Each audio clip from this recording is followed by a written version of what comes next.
오늘 하나님의 섭리에 대한 이야기 두 번째 시간으로 또 이 제목을, 이 주제를 맞춰보려고 합니다. 늘 말씀드리지만 이러한 저희가 다루고 있는 이 주제들이 그저 두 주, 또 혹은 한두 주라 그래서 이어지는 것도 아니고 단 2시간 안에 다 해결될 만한 그러한 주제들은 결코 아니에요. 그럼에도 불구하고 그 가운데에서 우리의 믿음의 선배들이 그 주제에 대해서 어떤 고백을 하고 있느냐 하는 것들을 배우면서 그들의 고백이 여러분의 고백, 나의 고백이 되기를 바라는 마음으로 하는 겁니다. 옛날 방식으로 쓰여진 문체, 또 좀 어렵게 기록된 내용들, 그것들이 우리에게 장애물이 될 수는 없을 겁니다. 혹여 정말 다 이해하지 못한다더라도 여러분과 제가 살피면서 이건 정말 잊지 말아야 됩니다 라고 말씀드리는 그 몇몇 가지들을 꼭 기억하신다면 여러분들의 신앙이 정말 반석 위에 세워진 것처럼 든든해지리라 믿습니다. 저희가 1, 2, 3항을 저희 지난주에 살펴봤고요. 이 섭리에 관한 4번째부터 7번째 문항까지 이 내용을 좀 살펴보도록 하겠습니다. 말씀드리지만 이 항목들 자체가 이 해석이라든가 혹은 용어 자체가 좀 난해하기도 해요. 그래서 제가 그것들을 좀 풀어드리는 거, 그리고 또 잘 이해될 수 있는 예를 들거나 아니면 정말 어떤 부분들은 그 전체 항목들을 이렇게 요약하는 말로서 여러분들에게 다시 말씀드리는 거니까 하실 수만 있다면 이 교환들을 가지고서 여러분들이 곱씹고 또 곱씹고, 특히 하실 이 문장들을 나누는 것만 좀 잘 하시면 그래도 좀 더 쉽게 잘 이해하실 수 있을 것 같습니다. 4번째 항목입니다. 하나님의 전능하신 능력, 측량할 수 없는 지혜, 그리고 무한한 선하심이 하나님의 섭리 가운데 매우 명백하게 나타난다. 3가지를 말하죠. 능력, 지혜, 선하심. 섭리는 심지어 첫 번째 타락과 아담과 하와의 타락과 천사와 사람의 다른 모든 죄에까지 그 영향을 미친다는 것입니다. 죄는 단순한 허용에 의한 것이 아니며, 우리가 지난주까지는 이제 죄는 하나님께서 죄를 허용하셨다라고 했는데 이거 전혀 다른 이야기를 하고 있는 건 아니냐, 그렇지 않은 걸 말씀드릴 거예요. 허용에 의한 것이 아니며 여러 세대에 가장 지혜롭고 강력하게 억제하시고 또한 명령하시고 주관하시어 하나님 자신의 거룩한 목적을 이루도록 하신다는 거죠. 그러니까 여기 보면 억제, 명령, 주관, 이 3가지를 이야기하고 있는 것을 보게 됩니다. 그렇지만 죄악성은 모든 피조물에게서 나온 것이며 하나님에게서 나온 것이 아니다. 가장 거룩하고 의로우신 하나님은 죄의 조성자이거나 승인자가 아니며 그럴 수도 없다. 가장 중요한 말을 이야기하라고 한다면 하나님은 죄를 만들어내시거나 혹은 그것들을 승인하시는 분이 아니시다. 그러니까 나 죄 짓겠습니다 라고 할 때 그거 괜찮다 라고 그렇게 말씀하시는 분은 아니라는 거예요. 이유가 뭘까요? 늘 말씀드리지만 하나님의 성품에 기인하기 때문이에요. 그분의 행동은.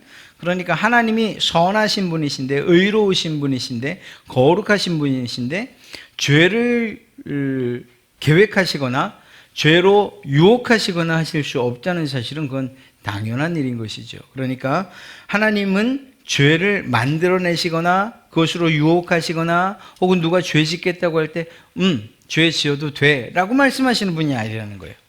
그것은 그분의 성품과 배치되기 때문입니다. 자, 이제 악과 죄라는 실제조차도 하나님의 능력, 지혜 혹은 선하심을 무효할 수 없다. 무슨 말입니까? 하나님의 이 능력과 지혜, 선하심, 이 성품을 이겨낼 만한, 하나님의 성품을 꺾을 만한 그러한 죄와 그리고 또 악은 없다라는 것입니다. 하나님의 능력과 지혜 그리고 선하심은 인류의 타락과 천사와 사람의 다른 모든 죄들을 포함하는 하나님이 작정하신 모든 것 안에 완전히 나타나기 때문이라는 것입니다. 그러니까 이 말은 무슨 말입니까? 여기에서 하나님의 능력, 지혜, 선하심을 우리가 상상하고 떠올리면 그것은 좋은 결과들 안에서만 나타날 것이라고 생각하죠. 하나님의 선하심은 어디에서 나타납니까? 그건 당연한 거죠. 하나님께서 기뻐하시는 일, 또 우리가 하나님의 명령 순종하는 일들, 그래서 누가 봐도 야, 참 잘했다 싶은 일에서 하나님의 선하심이 나타나는 거죠. 그런데 그것뿐만 아니고 우리가 지금 이야기하고 있는, 다루고 있는 이 악이나 죄의 문제에서도 하나님의 선하심을 볼 수 있다라고 이야기하는 거예요. 이제부터 저희가 이제 머리가 헷갈리기 시작하는 거예요. 하나님의 선하심을 죄 가운데서 볼 수 있다고, 이게 무슨 말인가 하는 거죠. 자, 이러한 이야기를 하니까 누구든지 이런 문제를 제기할 수가 있어요. 여러분들도 이런 생각을 가지고 계실 거예요. 우리는 죄 짓는 하나님을 상상할 수 있습니까? 없지요. 하나님은 죄와 상관없는 분이시기 때문에요. 그렇다면 그 선하신 하나님이 창조하신 이 세상에 어떻게, 왜 악이 존재하는 것일까? 선하신 하나님이 창조하신 세상에 왜 악이 존재하는 것일까 하는 이런 이유를, 궁금함을 가질 수밖에 없어요. 이건 아주 지극히 정상적인 그러한 질문이에요. 자, 여기에 대한 대답은 둘 중에 하나일 겁니다. 왜 악이 존재할까요? 하나님은 선하신데 그분이 만드신 세상 가운데 왜 악이 존재할까요? 물으면 첫째는 이런 이야기를 하는 거죠. 하나님이 선하시다고? 아니지. 하나님이 악하시니까 악한 세상이 존재하는 것이지 라고 해서 하나님의 선하심을 부정하고 하나님은 악하시다 이렇게 대답할 수 있을 거예요. 그러나 우리는 이 대답을 틀렸다라고 말할 수가 있죠. 왜요? 하나님의 성품은 결코 악하지 않으셔요. 하나님의 성품은 선하셔요. 제가 이 선 혹은 의로움, 또 그분의 전능하심, 전지하심을 이야기할 때, 하나님의 성품을 이야기할 때마다 여러분은 이걸 떠올려야 돼요. 이건 끝까지 떠올리셔야 돼요. 자, 손가락이 5개라고 할 때에 하나님의 성품 이야기하면 의로움도 있고 선함도 있고 전능함도 있고 전지함도 있고 영원함도 있구나, 이렇게 생각하면 안 된다 그랬죠. 하나님은요, 이렇게 5손가락처럼 이렇게 성품을 가지고 계신 분이 아니에요. 선하심 그러면 하나님, 그분은 선하심이에요. 그러니까 완전한 그분 자체가 선하심이라고요. 사랑 그러면 5가지 중에 어느 20%가 사랑, 20%가 선함, 이게 아니라니까요. 사랑 그러면 하나님, 그분은 그냥 사랑이에요. 사랑. 의로움 그러면 그분은 그냥 의로움이에요. 그러니까 그런 분이신데 어떻게 악할 수 있겠어요? 그러니까 이 첫 번째 우리의 대답 혹은 이런 가정은 틀렸다는 것을 알 수가 있는 것이죠. 그러면 남는 것이 무엇인가 하면, 그러면 이 악이 존재하는 것 자체도 선한 것이구나, 이런 대답을 할 수밖에 없는 거예요. 그렇게 얘기하려니까 참 찝찝한 거죠. 아니, 악이 어떻게 선하냐 이거예요. 악이 어떻게 선하냐. 여러분, 악한 것이 선한 것이라고 하면 우리도 악한 일들을 해야 되는 것 아닙니까? 이 관점 자체가 하나님의 관점으로 볼 수 있어야 되는 거예요. 우리 인간들의 죄, 우리가 실수하는 이러한 문제들, 이것은 악하죠. 그러나 하나님께서 우리의 악함까지도 하나님의 선한 도구로 사용하신다는 그러한 의미로 받아들이면 충분할 것입니다. 하나님은 결코 악한 분이 아니시고 선 자체이기 때문에 첫 번째 가정은 틀렸다고 말씀드렸고요.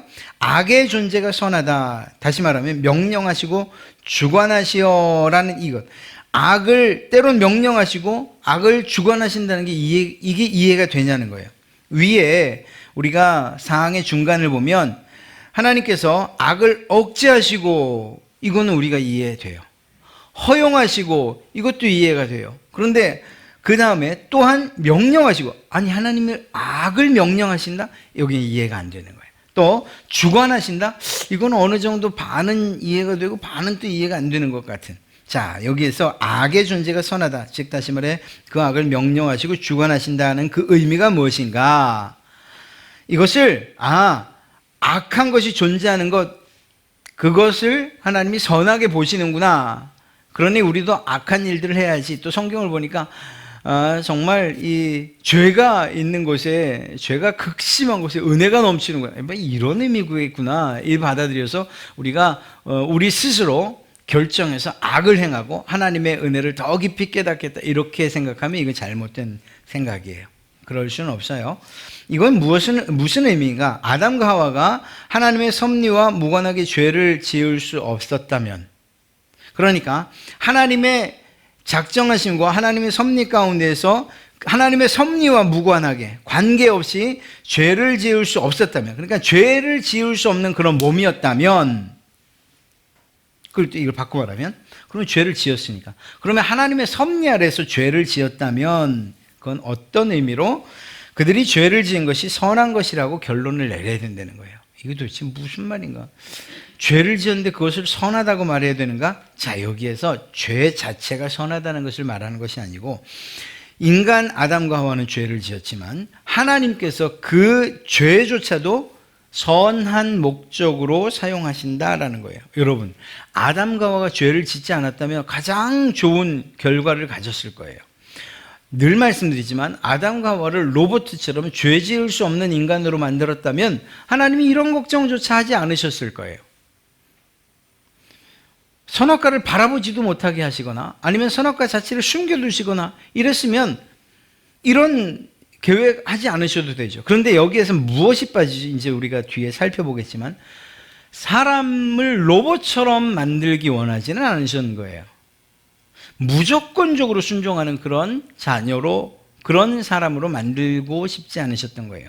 하나님의 성품을 담으시고 하나님의 형상과 모양을 담아 지으신 그 인간이 마치 로봇처럼 아담 오늘은 이 일을 해야지, 네, 뭐 아무 생각 없이 그냥 네, 모든 것에 순종하는. 여러분, 여러분들의 자녀들, 정말 말썽 부리는 여러분의 자녀들과 청소하는 로봇과 다른 게 뭐죠? 여러분의 자녀들은 야, 좀 치워 이러면 자기 뜻에 따라서 치우기도 하지만 어지르기도 해요. 그리고 그것이 무엇이 잘못됐고 잘된 것인지를 이야기할 수도 있고, 그것을 통해서 이 아이는 점점 더 잘 자라갈 수 있어요. 그러다가 자기의 뜻에 따라서 정리하고 또 공부한다면, 그러면 그것은 부모에게 가장 큰 기쁨이 되는 거죠. 근데 로봇은 어때요? 그냥 입력해주면 입력한 대로 하는 거예요. 로봇 청소기가 오늘은 제가 청소하기 싫은데요, 이렇게 대답하는 거 보셨어요? 그런 거 없잖아요. 그냥 시키면 시키는 대로 하는 거예요. 하나님께서 사람을 그렇게 만들 수 없었느냐? 아니죠. 만드실 수 있어요. 그러나 그곳에서는, 그 안에서는 하나님의 성품도 발견하기 어렵고 하나님의 모양과 형상을 담아 만들었다고 말할 수가 없는 거죠. 그래서 그것을 이제 우리가 살펴보겠지만 자유의지라는 표현으로서 우리는 이야기합니다. 이해합니다. 왜 하나님께서 선악과를 만드셨어요? 사랑하니까. 그리고 또 그에게 진정한 존경을 받고 싶으시고, 그를 통해서, 아담과 하와를 통해서 자발적으로 순종하는 그들을 통해서 영광 받으시길 원하셨으니까.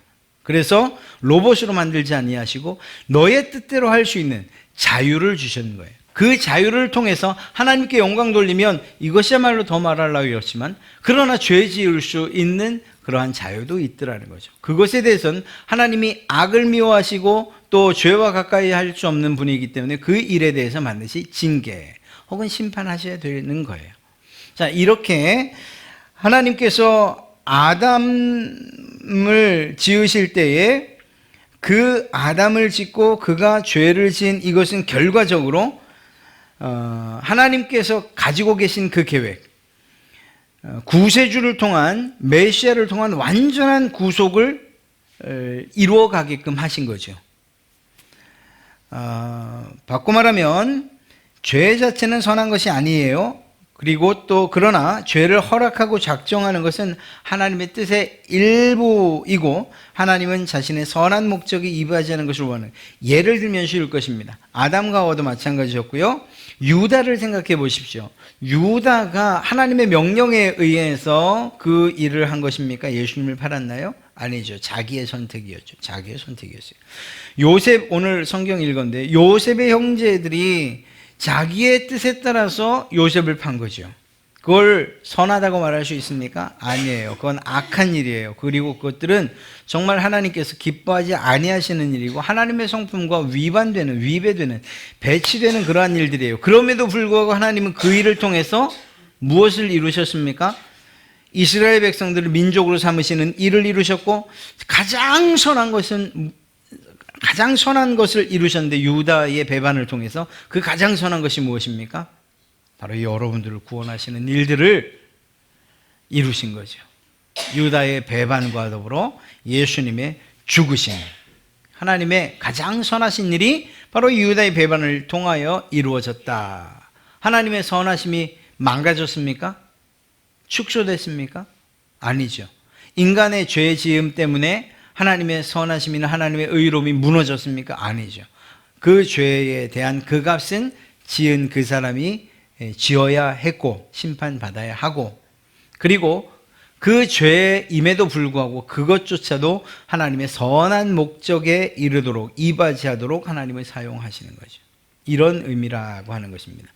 그래서 우리가 꼭 잊지 말아야 되는 것은 그러면 내가 죄를 지어서 하나님의 영광에 이바지해 봐야지. 내가 큰 죄를 졌다가 아주 크게 회개하고 하나님께 영광 올려드리면 그러면 정말 간증거리가 되겠는 걸, 이런 생각은 하지 않으셔야 되는 거예요. 이미 그 죄를 짓는다는 것은 하나님의 선하신 그 뜻과 그 섭리로부터 우리는 등을 돌리는 것이기 때문인 것이죠. 그러니까 이러한 섭리를 생각할 때에 그 누가 죄를 지었다 혹은 그 누가 구원받았다, 이것은 각자의 책임질 일이라는 것을 먼저 생각하셔야 돼요. 여러분들도 마찬가지예요. 이 섭리를 왜 이야기합니까? 여러분 각자와 하나님의 뜻과 계획을 어떻게 하면 하나 되게 할까? 그 초점이 맞을까? 그래서 내 삶이 하나님께 영광을 올려드리는 그런 삶이 될까 하는 그러한 기대를 가지고서 이 공부를 하는 건 아닙니까? 자, 5번째 항인데요. 가장 지혜로우시고 의로우시고 은혜로우신 하나님은 이게 실제적으로 우리의 신앙생활에는 이 5번째 항목이 참 이 가슴에 와닿고 또 한편으로는 여러분에게 위로와 용기가 돼요. 그러면서 정말 하나님께로 더 한 걸음 나가게 하는 그러한 항목이 바로 이 5번째 항목입니다. 자, 가장 지혜로우시고 의로우시고 은혜로우신 하나님은 때때로, 늘은 아니에요, 때때로 그 자신의 자녀들을 각종 유혹과 그들 자신의 마음의 타락에 잠시 동안 내버려 두신다. 내버려 두신다는 말은 무슨 말입니까? 하나님께서 강제적으로 그 죄의 유혹으로부터 여러분들의 눈을 가려서 죄 짓지 않게, 혹은 그 마음의 타락이 없도록 그 마음까지도 그냥 딱 마치 이 철옹성처럼 딱 지켜주실 수 있음에도 불구하고 내버려 두신다는 거예요. 여러분 그렇잖아요. 여러분 신앙생활 하다가 정말 이러한 죄의 유혹이나 혹은 마음의 타락 한 번도 없어요. 저는 있어요. 저는 있어요. 여러분은 없는지 몰라요. 저는 있어요. 그런데 이런 것들을 하나님께서 내버려 두신다는 거예요. 그 이유는 그들이 전에 지은 죄로 인해 징계하시거나 그들의 마음의 부패와 기만에 숨겨진 힘을 깨닫게 하시고 그들로 하여금 겸손하게 하기 위한 거예요. 이러한 징계를 통해서 겸손하게, 그리고 그들을 깨우쳐 생존을 위해 더욱 친밀하고 지속적으로 하나님께 의존, 겸비, 의존, 경계, 주의, 이것이 우리로 하여금 이 그리스도인들 또 하나님의 백성들, 하나님의 자녀들로 하여금 죄에 내버려 두시는 이유예요. 하나님께서 우리가 죄의 길로 갈 때 안 되라고 딱 막으시기도 하지만 때로는 그래 가봐라. 여러분들 이러면 안 돼요. 이거 좋은 교육 방법이 아니래요. 그런데 저는 그랬던 것 같아요. 저는 그랬어요. 아이들이 자꾸 이렇게 냄비 같은 거, 이렇게 뜨거운 냄비 자꾸 뜨거운 줄 뜨겁다 해도 그냥 자꾸 만지려고 하잖아요. 그럼 어떻게 하죠? 그래, 너 정말 한번 이 뜨거운 게 어떤 맛인지 한번 봐라 그래. 손을 갖다가 탁 든단 말이에요. 물론 그래 정말 화상 입을 정도로 뜨거운 데다 갖다 대게 합니까? 그렇지만 아이들 입장에서는 너무 깜짝 놀랄 만한 일이죠. 그래서 다음에는 뜨거운 거야? 그럼 안 만지는 거예요. 강제적으로. 이 아빠가 못 돼가지고 그냥 강제적으로 뜨거운 데다 손을 갖다 대가지고 뜨거운 게 어떤 건지 맛보게 하는 거죠. 여러분, 그걸 한번 생각해 보셔야 돼요. 이건 경험입니다. 경험. 그런데 이 일을 통해서 그 아이는 그것으로부터 경계하고 주의하는 법을 배우죠.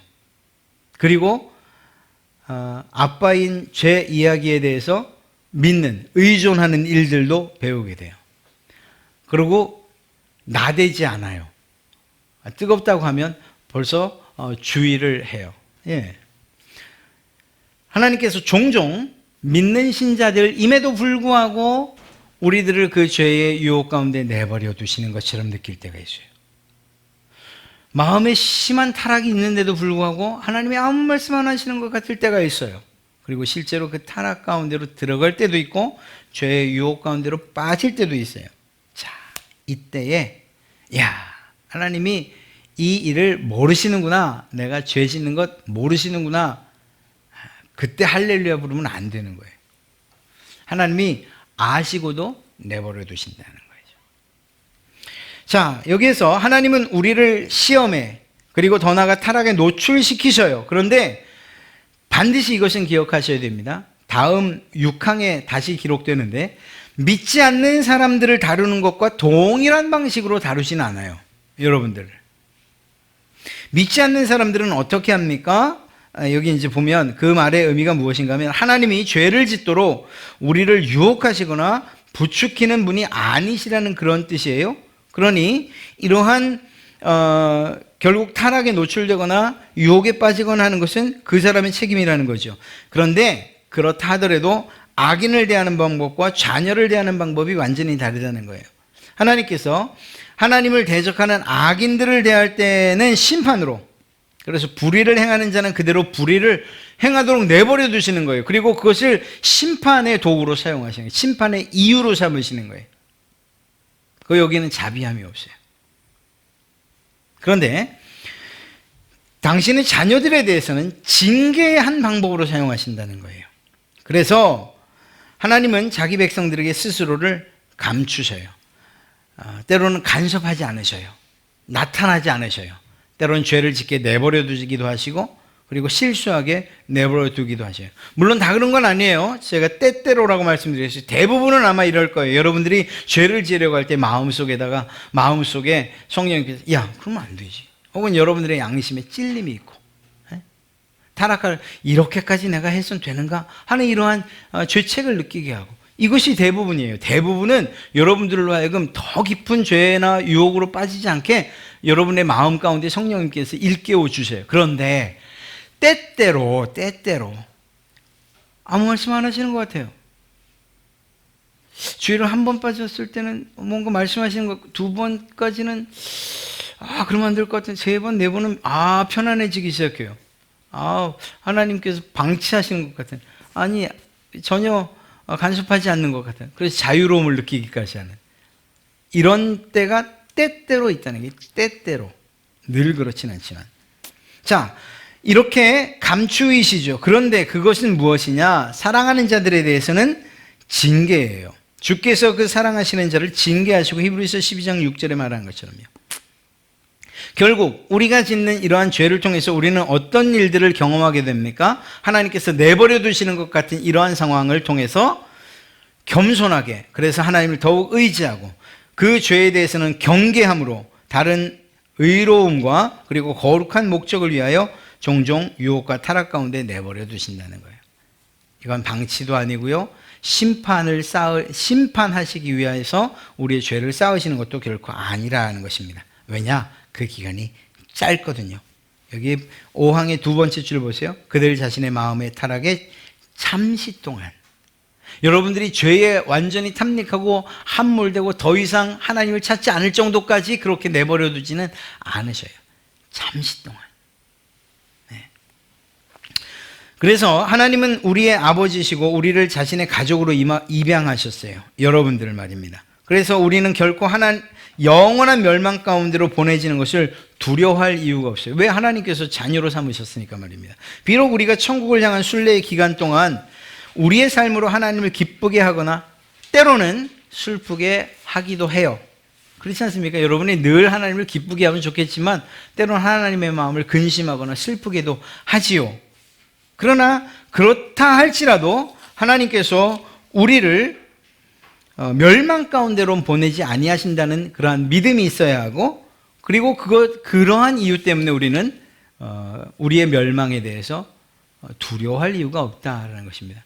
여기에서는 하나님과의 깊은 관계, 신뢰, 믿음이 중요하겠죠.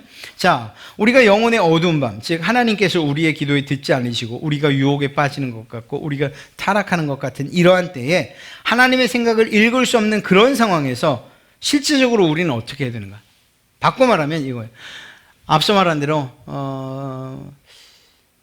우리를 죄의 유혹 가운데 내버려 두시는 것 같을 때, 다른 어떤 속삭임이나 혹은 하나님의 명령이 없이, 마음에 양심의 찔림도 없이 어떤 잘못된 일들을 하거나 혹은 마음에 타락한 상태로 갈 그때에 실제로 우리는 어떻게 해야 되느냐, 이게 참 중요해요. 이건 여러분 신앙에 아주 깊이 새기셔야 돼요. 첫째는 그러한 죄 가운데로 갈 때에 죄에 탐닉하거나 이제는 내가 자유다라고 말할 것이 아니고 우리는 하나님의 섭리와 선하심을 신뢰하고 돌아와야 돼요. 그리고 그러한 고난이 있고 그리고 그 죄로 인한 징계가 있을 때 주님 당신의 뜻은 무엇입니까? 라고 이렇게 우리는 물어봐야 돼요, 주님께. 그리고 그 죄에 대해서 자신을 점검할 수 있어야 돼요. 참 여러분들한테 죄송한 이야기인데, 하여튼 어제 6시 한 10분 15분경에 어딜 갔다 오다가, 집사람하고 어디 갔다 오다가 교통사고가 났어요. 근데 이번에 제가 더 그 사고의 책임이 좀 커요. 제가 왜 마음이 왜 그렇게 급하게 마음이 그랬을까 싶은. 하여튼 그래서 사고가 조금 크게 났고, 집사람은 지금 병원에 잠시 입원해 있어요. 아마 내일 퇴원할 겁니다. 원래는 안 해도 된다 그랬는데, 그리고 오늘 퇴원해도 된다 그랬는데, 어제 저녁 때 새벽쯤 돼서 통증이 좀 심해서 응급실 갔다가, 거기서 겁주는 얘기를 해가지고 그만 CT를 찍어보더니 이렇게 공기가, 그러니까 장 파열되면 공기가 샌다며요. 그러면 많이 아프대요. 그런 증상이 보인다 이러니까 자기네 못한다 그래갖고 이제 길병원으로 옮겨갔어요. 옮겨갔는데 거기에서는 오히려 특별한 문제가 없다 이랬는데, 그래도 이제 만에 하나를 봐서 좀 있자 그래서 내일까지 있는 거고요. 그다음에 영상 분석이 아직 안 끝났대요. 문제가 있어서 아직 안 끝난 건 아니고요. 내일쯤 되면 또 집사람도 다 몸이 훨씬 좋아져서 괜찮게 움직이고 그래요. 이걸 이제 제가 그런 상황들을 만났잖아요. 이걸 죄라고 생각해 봅시다. 사실 제가 잘못한 거죠. 정말 잘못한 거죠. 좀 더 조심스럽게, 그리고 또 주의해야 됐었는데 그러지 못했잖아요. 이걸 죄 지은 것으로 한번 비유를 해보면 딱 맞아요. 이런 고통 가운데에서, 죄로 인한 어려움이나 고통 가운데에서 지금 제가 이런 상황을 겪었잖아요. 마음이 많이 무겁잖아요. 여러분들한테 죄송하고 근심 끼쳐드린 것 같아요. 죄송하고 집사람한테도 너무 미안하고 좀만 주의했으면 이런 생각이 있으니까 말이에요. 이런 가운데에서도 제가 낙심할 수는 없어요. 왜일까요? 비록 이런 이 죄라고 쳤을 때, 이런 죄로 인해서 제가 어려운 지경에 빠졌지만 여기에도 여전히 하나님의 섭리가 있다. 그리고 그분은 선하시다라는 것을 제가 믿기 때문이에요. 그런데 이것으로만 끝나느냐? 그건 아니죠. 이 일을 통해서 하나님이 무엇을 말씀하시는 걸까? 뭘 말해주고 싶으신 걸까? 하는 것들을 생각할 수밖에 없어요. 그러다 보면 내가 정말 잘못했구나 하는 생각들이 제게도 떠올라요. 그래서 나를 스스로 점검하면서 경계로 삼고 이젠 그러지 말아야지. 하나님이 기뻐하시는 그 뜻을 다시금 발견하게 되고 하나님께서 기뻐하시는 방향으로의 삶을 전환할 수가 있는 거죠. 이거예요. 하나님께서 여러분들을 죄의 유혹 가운데 내버려 두신다거나 혹은 징계하시는 이유가 무엇이냐? 하나님 징계하시니까 정말 미워요. 내가 원하는 대로 하나님은 하신 적이 없어요. 왜 나를 이렇게 어렵게 하시나요? 이렇게 할 게 아니고, 그런 가운데에서도 하나님이 끝까지 내버려 두시거나 혹은 잠시가 아니라 영원토록 우리를 방치하시지 않는다는 그러한 믿음과 신뢰를 가지고 하나님을 바라봐야 돼요. 하나님의 선하심을 신뢰해야 돼요. 하나님의 뜻과 계획을 신뢰해야 돼요. 그래야 낙심하지 않아요. 뿐만 아니라 이러한 상황을 만나면 이 일을 통해서 하나님이 원하시는 것이 무엇입니까? 내가 놓치고 있는 건, 내가 정말 실수한 건, 내가 정말 죄진 건 무엇입니까? 아니면 이 일을 통해서 하나님 말씀하시고 싶은 건 무엇입니까? 그게 나입니까? 아니면 저 사람입니까? 등등. 이렇게 하나님의 그 섭리가 내게 무엇을 말씀하고 계신가 하는 것을 새겨봐야 되고요. 더 나아가 더 중요한 건 무엇인가 하면, 만약에 거기서 우리가 정말 하나님 앞에 죄를 지은 것, 회초리를 맞으면 무엇에 대해서 잘못했는지를 깨닫게 되잖아요. 그러면 그 아이들이 다시는 그 일을 하지 않는 것, 물론 다시는 아니지만 회초리가 떠오르는 거예요. 그 일을 하면 회초리. 오늘도 마찬가지죠. 우리 자신, 저 자신을 점검하면서 이 부분에 있어서 내가 정말 내 마음대로 혹은 또 내가 때로는 게으르고 또 하나님께서 기뻐하지 않을 만했다라는 생각을 하면 그걸로 그냥 끝이는가? 아니죠. 이제 그러지 말아야지라는 이런 회개로 돌아오는 거죠. 우리의 고난을 그런 방향으로, 하나님의 징계를 그런 방식으로 우리가 받아야 된다는 거예요. 그때 비로소 하나님의 섭리라는 것을 이야기할 수 있는 거예요. 그리고 이렇게 문제를 잘 해결하고 나면 시간이 흐르고 난 뒤에 우리는 무슨 이야기를 하는가? 무슨 이야기를 하는가? 그때 그래서 하나님이 그 일을 있게 하셨구나. 난 정말 그때 힘들었는데 그럼에도 불구하고 그것을 통해서 하나님께서 내게 가장 선한 것을, 가장 복된 것을 주셨구나, 이렇게 이야기할 수 있게 되는 거예요. 하나님의 섭리는 그런 거예요. 여섯 번째 항목은요, 이 악인에 대한 것인데요, 의로우신 재판장이신 하나님께서 전에 지은 죄들로 인해 눈을 어둡게 하시고 마음을 강팍해 하신 사악하고 불경한 사람들의 경우, 불신자들이나 하나님을 신뢰하지 않는 사람들의 경우 그들을 어떻게 대우하시고 어떻게 처리하시는가를 보세요. 하나님은 그들의 이해를 밝혀주고 마음 가운데 역사하는 자신의 은혜를 허락하지 않으신다는 거예요. 회개할 기회를 주지 않으신다는 거예요. 얼마나 무서운 일이에요. 뿐만 아니라 때로는 그들이 이미 가지고 있는 은사까지도 뺏어가신다니까요. 또한 그들의 부패가 죄를 범하는 기회가 되는 그런 것들에 그들을 노출시키는 거예요. 더 큰 죄를 짓는 것에 노출시키는 거예요. 그리고 동시에 그들 자신의 정욕과 세상의 유혹과 사탄의 권세에 맡겨버리신다. 이것으로 말미암아 그들은 심지어 하나님께서 다른 사람들의 마음을 부드럽게 하시기 위해 사용하는 수단들 아래에서도 강팍하게 된다. 결국 그들은 그들의 죄악 때문에 심판받고 죽어갈 것이라는 사실을 이야기하고 있는 것입니다. 자, 여섯 번째 항목은요, 하나님이 타락한 사람들에게 자신의 공의로운 심판을 가하시는 방법. 타락한 사람들, 하나님을 거역하는 사람들, 그래서 하나님이 때때로 그들을 눈멀게 하시고 의로움을 바라볼 수 없도록, 하나님을 바라볼 수 없도록, 그 은혜를 경험할 수 없도록, 그 사랑을 바라보지 못하도록 눈을 가리우시는 거예요. 여러분, 여러분에게 이런 일들이 일어나면 끔찍스럽지 않습니까? 하나님의 사랑을 찾아 갈망하고 하나님께서 내게 말씀하시는 그 음성을 귀 기울이고 싶고 또 정말 듣고 싶은데 귀도 막고 눈도 가려, 이런 상황들이 걱정하지 마십시오. 여러분들에게는 결코 일어나지 아니할 그러한 일들입니다. 불경한 자들에게, 하나님을 거역하는 자들에게는 이러한 일들을 하나님이 하신다는 거예요. 그들의 마음을 틀어막으시고 바로의 경우처럼 강팍해 하신다는 거예요. 이건 사실은 형벌이에요. 이렇게 가리신다는 것 자체가 형벌이에요. 하나님을 바라보지 못하게 하는 것, 하나님의 은혜와 사랑을 경험하지 못하게 하는 것 자체가 형벌이에요, 그들에게는. 그런데 이것으로 끝나지 않고요, 그러한 일들로 인해서 하나님은 다시 심판하시는 거예요. 그럼에도 불구하고 대부분의 타락한 사람들은 이러한 하나님의 형벌을 형벌과 심판으로 생각하지 않는다는 것이 더 큰 문제예요. 여러분들이 보세요.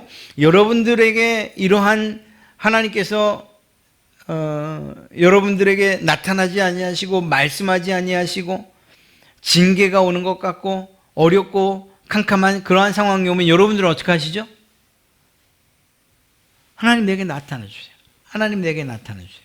하나님 내가 하나님을 갈망합니다. 하나님이 어디 계십니까? 하나님 어디 계십니까? 이게 계속 길 잃은 아이가 엄마를 찾아다닌 것처럼 엄마를 계속 찾아다닐 거예요. 그런데 불경한 자들, 하나님을 거역하는 자들이 왜 그 일을 못하느냐?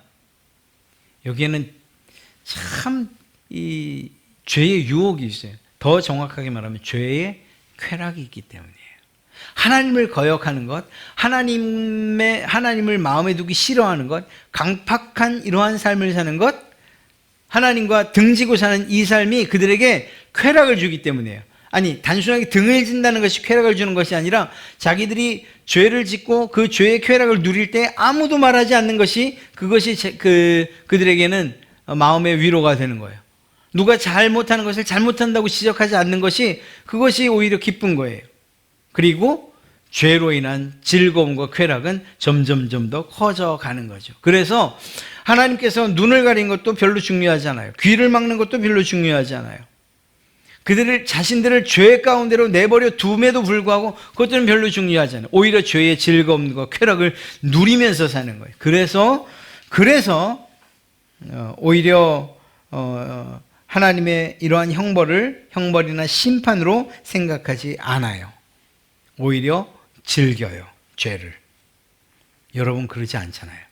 그리고 여러분들은 죄를 즐기라고 내버려둬도 혹여 한두 주는 혹은 하루 또 몇 시간은 그렇게 할지 몰라도 끝까지는 그렇게 못해요. 우리 가운데서 일어나는 하나님에 대한 열망 때문에 죄에 그냥 탐닉하고 함몰되는 이런 일들은 없어요. 그러니 우리가 은혜를 받은 자들이고 하나님의 사랑을 받은 자들이죠.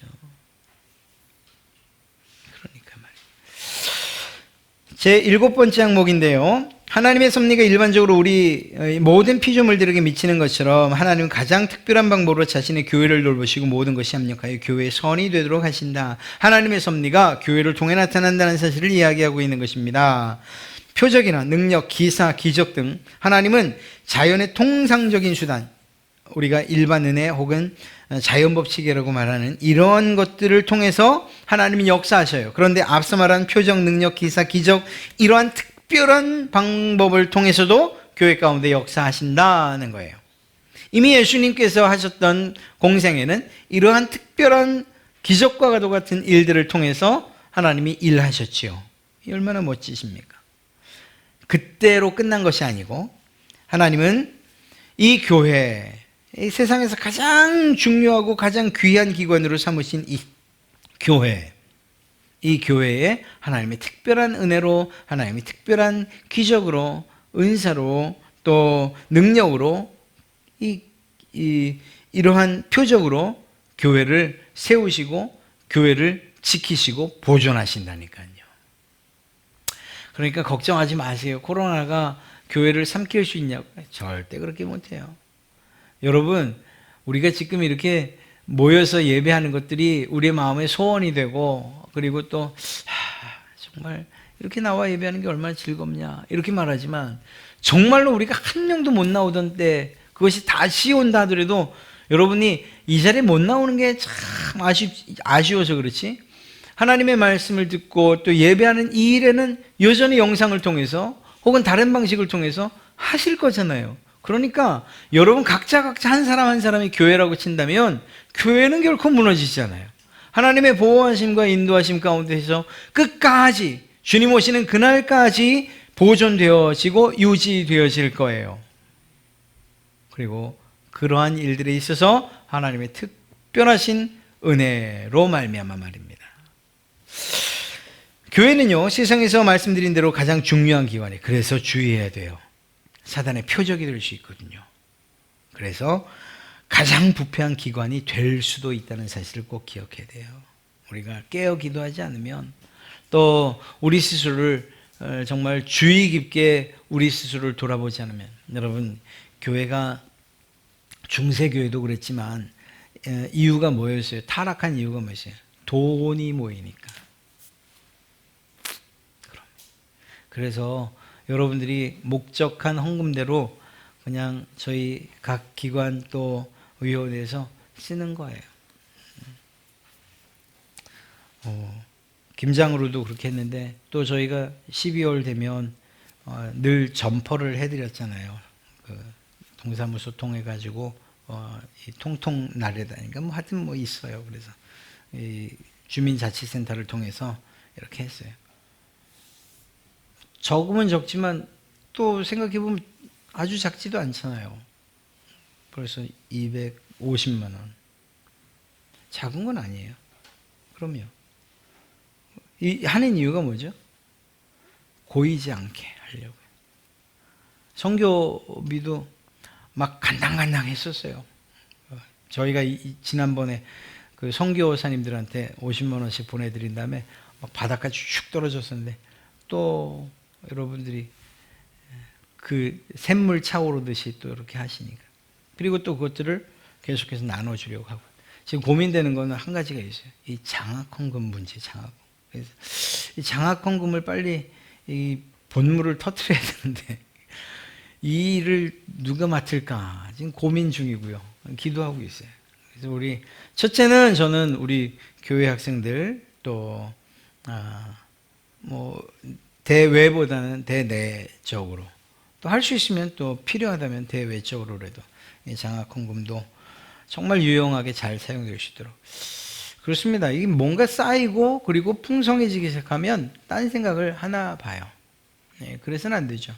교회는요, 가장 거룩한 곳이기 때문에 가장 타겟이 될 수 있고 그리고 그 영향으로 또 그 공격에 무너져 가장 타락한 곳이 될 수 있다는 사실을 꼭 기억하세요. 규모가 중요한 것 아니고 또 우리가 얼만큼 부자냐 이런 것들 중요한 거 아니에요. 교회는 누가 말씀하신 것처럼 그냥 늘 다음 해로 넘어갈 때 털고 넘어가야 되는, 또 다음 해에 베푸실 하나님의 은혜가 있지 않겠어요. 그런 방식으로. 그렇습니다.